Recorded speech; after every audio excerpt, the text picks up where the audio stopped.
இந்த படத்தோட ட்ரெய்லர்ல நீங்க தெரியுறீங்க. And someone from the team of the most recent recipient of the National Film Awards, please welcome actor Harish Kalyan அவர்கள்.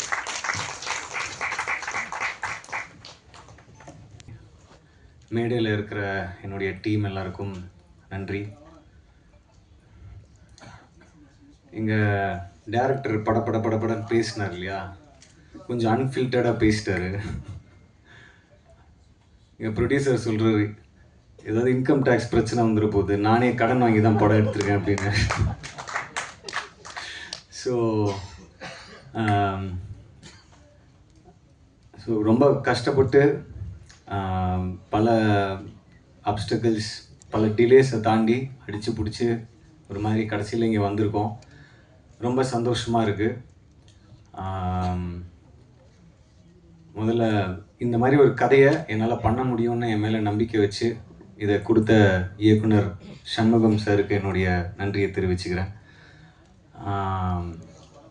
இந்த பையன், அதாவது என்ன தான் சொல்கிறேன், ஒரு பாய் நெக்ஸ்ட் டோர், ஒரு லவர் பாய், ஒரு ஆங்கிரி யங் மேன், இந்த மாதிரி படங்கள்லாம் பண்ணிகிட்டு இருந்தீங்க. ஸோ திடீர்னு ஒரு ஆக்ஷன், இது உங்களுக்கு ஓகேயா, செட் ஆகுமா அப்படின்ற மாதிரிலாம் ஒரு சில பேர் கேட்டிருந்தாங்க.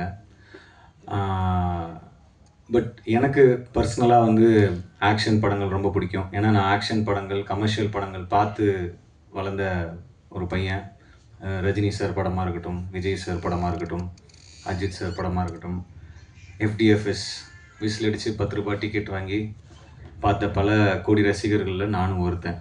ஸோ பட் அதுக்கான கரெக்டான டைமும் கரெக்டான ஸ்கிரிப்டும் வந்தால் மட்டும்தான் அது தொடணும் அப்படின்றது வந்து ஒரு மைண்ட் செட்டாக இருந்தது.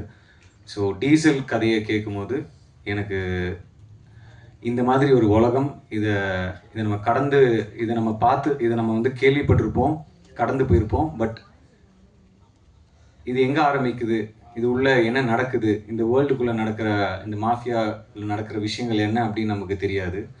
ஸோ க்ரூட் ஆயில் அப்படின்றது கருப்பு தங்கம் அப்படின்னு சொல்கிறாங்க.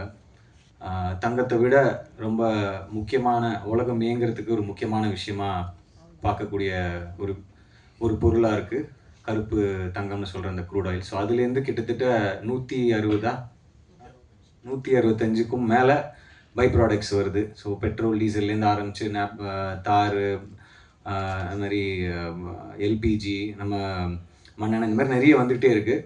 ஸோ இந்த மாதிரி விஷயங்கள்லாம் டேரக்டர் வந்து இந்த கதையை நரேட் பண்ணும்போது, சொல்லும்போது இந்த வேர்ல்டு ரொம்ப இன்ட்ரெஸ்டிங்காக இருந்தது.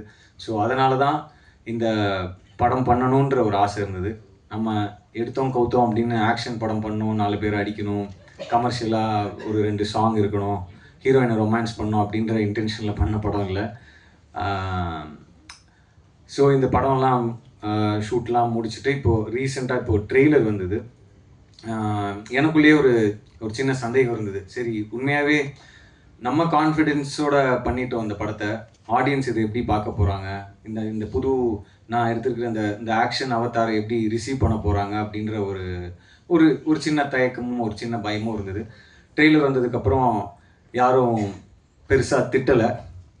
ஸோ அதுவே ஒரு பெரிய மெரிட்டாக எனக்கு ஃபீல் ஆச்சு. அதுக்கப்புறம் முந்தானேத்து STR அண்ணன் கால் பண்ணார். கால் பண்ணிவிட்டு இந்த மாதிரி ட்ரெய்லர் பார்த்துண்டா, பர்ஃபார்மன்ஸு அது இதெல்லாம் தாண்டி எனக்கு ஒரு விஷயம் ரொம்ப பிடிச்சிருந்தது அப்படின்னு சொன்னார். உன்னுடைய பாடி லாங்குவேஜ் அண்ட் நீ ஒரு ஆக்ஷன் ரோல் பண்ணுற, ஒரு ஹீரோயிசமாக ஒன்று பண்ணுறன்னும் போது அதில் ஒரு மீட்டர் ரொம்ப முக்கியம், அந்த மீட்டரை நீ அளவாக கரெக்டாக பண்ணியிருக்க அப்படின்னு சொன்னார். ஸோ அவர்கிட்டேருந்து வரும்போது அது ஒரு பெரிய ஒரு கான்ஃபிடென்ஸை கொடுத்துச்சு. ஏன்னா இதோட நீ அதிகமாக பண்ணனா ரொம்ப ஜாஸ்தியாக இருக்கும். ஏன்னா நீ இப்போ தான் ஸ்டார்ட் பண்ணுற, ஆக்ஷன் படங்கள் பண்ண இப்போ தான் ஸ்டார்ட் பண்ணுற, ஸோ கரெக்டாக இருக்குது அப்படின்ற மாதிரி அவர் சொன்னார். ஸோ ஒரு சின்ன கான்ஃபிடென்ஸை கொடுத்தது. ஸோ இது எல்லாத்தையும் தாண்டி ஆடியன்ஸுக்கு இந்த படத்தில் வந்து நான் முன்னாடியே சொன்ன மாதிரி, எல்லோரும் சொன்ன மாதிரி, இந்த பார்க்காத ஒரு உலகம். ஸோ ட்ரெய்லரில் வந்து நீங்கள் ஆயில், பெட்ரோல், டீசல், மாஃபியா இதை பற்றி தான் மேக்ஸிமம் போர்ட்ரே பண்ணியிருக்கோம் ட்ரெய்லரில். அண்ட் இதில் இன்னொரு விஷயமும் செகண்ட் ஹாஃபில் டிஸ்கஸ் பண்ணியிருக்கோம்.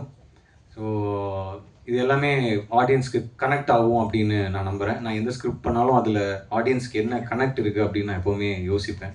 ஸோ அது லப்பர் பந்தாக இருக்கட்டும், பார்க்கிங்காக இருக்கட்டும், இல்லை ஒரு லவ் படம் பண்ணால் கூட அதில் ஆடியன்ஸ் கனெக்ட் பண்ணிக்கிறதுக்கான விஷயம் இருக்கா, இல்லை எமோஷன் இருக்கா அப்படின்னு பார்ப்பேன். ஸோ இந்த படத்தில் வந்து நம்ம காலடி எடுத்து வைக்கிறதுலேருந்து வீட்டிலேருந்து பெட்ரோல் டீசல்ன்ற விஷயத்தை நம்ம தவிர்க்கவே முடியாது. ஸோ அதுலேருந்து ஆரம்பித்து செகண்ட் ஹாஃபில் இந்த படம் ஒரு இஷ்யூ பற்றி டிஸ்கஸ் பண்ணுது. ஸோ அதுவுமே அண்ட் ஈவன் த கிளைமேக்ஸ் நிச்சயமாக ஆடியன்ஸுக்கு கனெக்ட் ஆகும். இது